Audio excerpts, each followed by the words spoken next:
Poin yang ke nomor 7 sama 6 itu bank sama kartu kredit ternyata. Tapi yang saya lakukan selama ini yang utama adalah bank.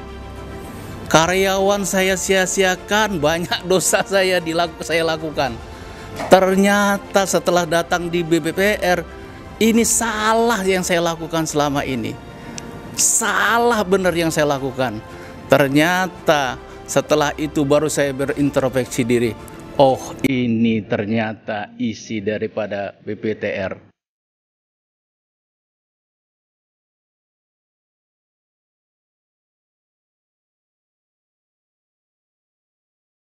Assalamualaikum warahmatullahi wabarakatuh. Alhamdulillahirabbil alamin wassalatu wassalamu asrofil anbiya'i wal mursalin wa ala alihi wa sahbihi ajmain. Alhamdulillah, hari ini hari yang ketiga kami mengikuti PBTR. Hari ini kami sudah 3 hari, dari materi pertama sampai dengan materi akhir. Nanti saya akan ceritakan betapa serunya. Hari ini saya bernama Mahmud dan ini adalah istri saya adalah Umi Kalsum. Kami bergerak di bidang usaha jasa transportasi atau dengan lebih singkatnya adalah forwarder. Silakan Ibu untuk menyampaikan sedikit. Assalamualaikum warahmatullahi wabarakatuh. Saya tahu MTR ini sebenarnya dari saudara ya, saudara. Kemudian saudara saya itu punya sahabat di Lampung. Nah, jadi kebetulan dia pikir permasalahannya sama. Kebetulan saya diundang ke tempat dia bicara-bicara tentang MTR gitu loh. Nah, pada saat itu langsung hari itu juga kita diperkenalkan dengan yang ada cabang di Jakarta. Kebetulan itu di Bu Siwi ya, yang di Cikarang. Nah, dengan itu terus besoknya langsung kita ke Pak Ustadz Hairul ya. Nah, jadi terus menyambung terus. Nah, tapi itunya durasinya belum lama sih, kita cuman baru seminggu ya, baru seminggu sampai mengikuti seminar ini. Dan insya Allah kita akan mengikuti TBE ya, berlanjut dan udah mendaftar ya. Ya, begitu saja. Baik, pertama sekali saya maghrib, istri bilang, Pak, ada orang ini Pak, grup katanya Pak. Grup itu bisa menyelesaikan masalah Pak katanya. Masalah apa? Hutang. Apa grupnya? Grupnya ini. Coba Bapak hubungin Pak Darman yang di Lampung. Ini nomor handphonenya. Saya bilang besok sajalah. Masa Pak sore malam-malam sudah harus telepon? Mungkin izinkan. Keesokan paginya kami teleponlah Pak Darman. Pas saya telepon Pak Darman yang di Lampung, Assalamualaikum Pak Darman. Waalaikumsalam. Kebenaran Pak Darman ini sama-sama mungkin satu daerah sama saya. Jadi bahasanya nyambung. Jadi bahasanya dulu yang kami bahas dulu tentang daerah-daerah kita masing-masing. Setelah itu baru masuk MTR. Setelah itu mungkin Pak Darman menyarankan saya untuk datang ke Lampung. Pak Darman, terlalu jauh saya ke Lampung. Ada nggak orang teman Pak Darman yang ada di Jakarta? Akhirnya habis cerita, akhirnya dia tunggu sebentar. Nanti saya carikan dulu data-data tentang orang-orang yang ada di sekitar Jakarta. Setelah itu ketemulah nomor telepon Bu Siwi.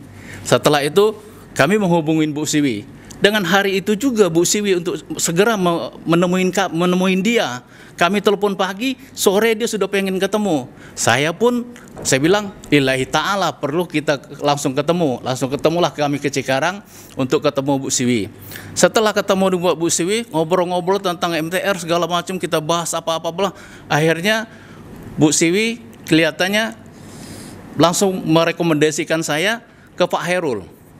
Ke Pak Hairul itu keesokan paginya kami datang jam maghrib, keesok paginya itu sekitar jam 5 kami sudah ketemu Pak Hairul. Saya pun beretikat baik dengan istri. Kita bilang demi lunasnya hutang, saya bilang kan, kita cari jalan yang baru, cari cara-cara yang terbaik. Mungkin inilah jalan yang harus kita lewatin.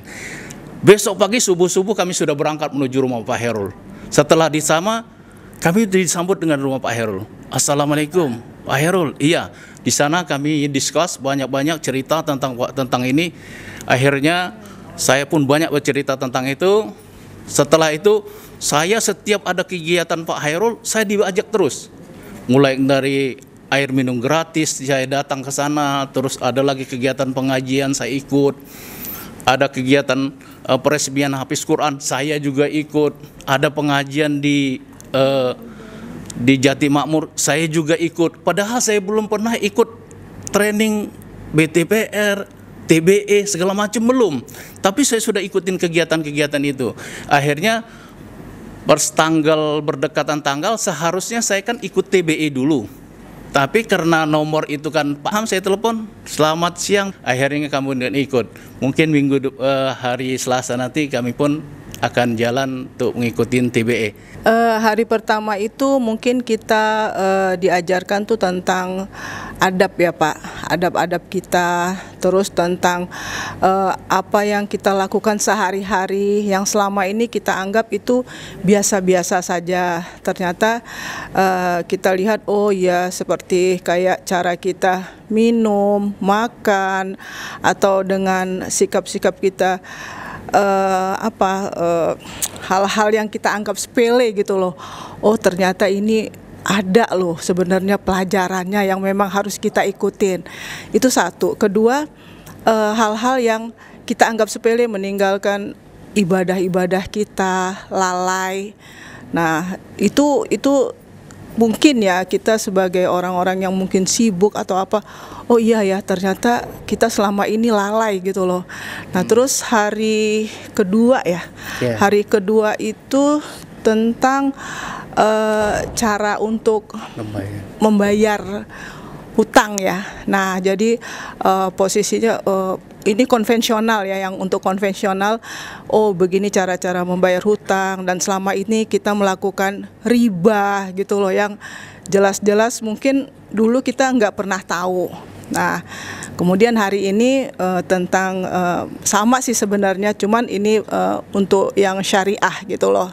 Nah jadi banyak kalau diutarakan mungkin terlalu banyak ya, tapi intinya begini, intinya sih sebenarnya kalau saya pribadi ada hal-hal yang perlu saya rubah gitu loh, itu aja.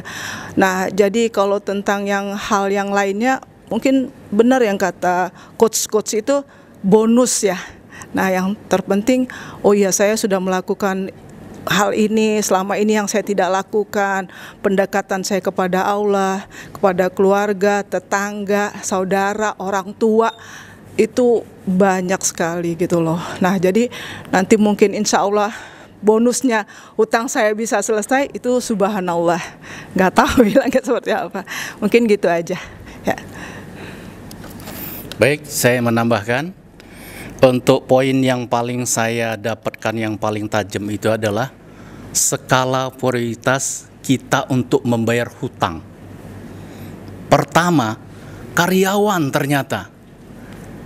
Karyawan, setelah itu mitra kita, dealer. Poin yang ke nomor 7 sama 6 itu bank sama kartu kredit ternyata. Tapi yang saya lakukan selama ini, yang utama adalah bank. Karyawan saya sia-siakan, banyak dosa saya lakukan. Ternyata setelah datang di BPPR, ini salah yang saya lakukan selama ini. Salah benar yang saya lakukan. Ternyata setelah itu baru saya berintrospeksi diri. Oh ini ternyata isi daripada BPTR. Setelah itu saya ngeliat lagi, bagaimana cara kita untuk bisa bebas BDO. Ini yang poin utama yang harus kita sasar. Bebas BDO tuh trik-triknya seperti apa? Sudah diajarkan dengan jelas dan tepat, tinggal kita implementasi saja. Sudah dikasih step by step tuh, 1, 2, 3, 4, 5, 6. Di counter sama bank 1, 2, 3, 4. Di counter sama bank lagi 1, 2. Jadi dengan kita di counter bank atau di counter sama siapapun, kita sudah punya senjatanya. Tinggal hanya menunggu waktu saja. Itu yang saya dapatkan yang sangat implementasi sekali untuk segera kita bisa menyelesaikan masalah ini. Tapi ingat, hutang adalah hutang, hutang tetap harus dibayar. Jangan menunda-nunda hutang, hutang adalah dosa. Terima kasih. Assalamualaikum warahmatullahi wabarakatuh.